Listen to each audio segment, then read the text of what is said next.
আসসালামু আলাইকুম। বাইন্যান্সের মধ্যে স্পট থেকে কিভাবে আপনাদের ডলারগুলা পান্ডিকে নিবেন, আজকের এই ভিডিওতে সম্পূর্ণ বিষয়টা দেখাবো। যদিও এই কাজটি অত্যন্ত সহজ একটি কাজ। প্রথমে আপনারা এই অপশনটার মধ্যে ক্লিক করে দিবেন। এরপর একদম নিচে দেখতে পাচ্ছেন বাইন্যান্স প্রো বলে একটি অপশন রয়েছে। আপনারা এখানে ক্লিক করে দিবেন। তারপর একদম নিচে আসবেন, এখানে দেখতে পাচ্ছেন ওয়ালেট বলে একটি অপশন রয়েছে। আপনারা এই ওয়ালেটের উপর ক্লিক করে দিবেন। ওয়ালেটের উপর ক্লিক করে দেওয়ার পর আপনাদের সামনে এরকম একটা ইন্টারফেস শো করবে। এখানে আপনাদের টোটাল ব্যালেন্সটা দেখতে পারবেন। প্রাইভেসির কারণে আমার ডলারটা হাইড করে রেখেছি।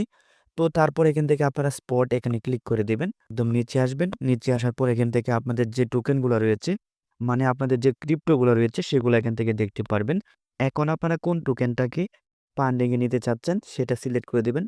ধরেন আপনারা যদি টিআরএক্স এটা যদি আপনাদের ফান্ডিংয়ে নিতে চান, তাহলে টিআরএক্স এটার উপরে ক্লিক করে দিবেন। এটার উপরে ক্লিক করার পর একদম নিচে আসবেন। এখানে দেখতে পাচ্ছেন ট্রান্সফার বলে একটি অপশন রয়েছে। আপনারা জাস্ট ট্রান্সফার এখানে ক্লিক করে দিবেন। তারপর আপনাদের সামনে এরকম একটা ইন্টারফেস শো করবে। এখানে আপনারা দেখতে পাচ্ছেন ম্যাক্স বলে একটি অপশন রয়েছে। আপনারা এই ম্যাক্স এখানে ক্লিক করে দিবেন। তারপর একদম নিচে দেখতে পাচ্ছেন কনফার্ম ট্রান্সফার এখানে ক্লিক করে দিলেই তারপর আপনাদের স্পট ওয়ালেটে থাকা টিআরএক্স গুলা ফান্ডিংয়ে চলে যাবে। আপনাদের স্পট ওয়ালেটে যদি ইউএসডিটি ডলার থাকে, সেই ডলারটাও সেম নিয়ম ইউজ করে ফান্ডিংয়ে নিয়ে আসতে পারবেন। তো এখান থেকে আবারও ইউএসডিটি এখানে ক্লিক করে দিবেন। ইউএসডিটি এটার উপরে ক্লিক করার পর ট্রান্সফার এখানে ক্লিক করবেন।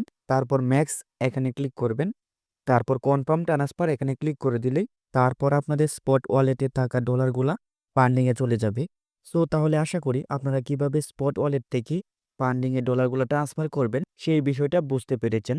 সো ভিডিওটি ভালো লাগলে অবশ্যই ভিডিওটির মধ্যে লাইক করে দিবেন। এরকম ভিডিও আপনার কাছে ইন্টারেস্টিং হয়ে থাকলে অবশ্যই এই চ্যানেলটাকে সাবস্ক্রাইব করে পাশে থাকা বেল আইকনটি অন করে দিবেন। এতে করে পরবর্তী ভিডিও আপলোড করার সাথে সাথে আপনার কাছে নোটিফিকেশন হিসাবে চলে যাবে। সো দেখা হবে নেক্সট কোনো ভিডিও নিয়ে। ততক্ষণ পর্যন্ত ভালো থাকুন, সুস্থ থাকুন, আমার এই চ্যানেলের সাথেই থাকুন।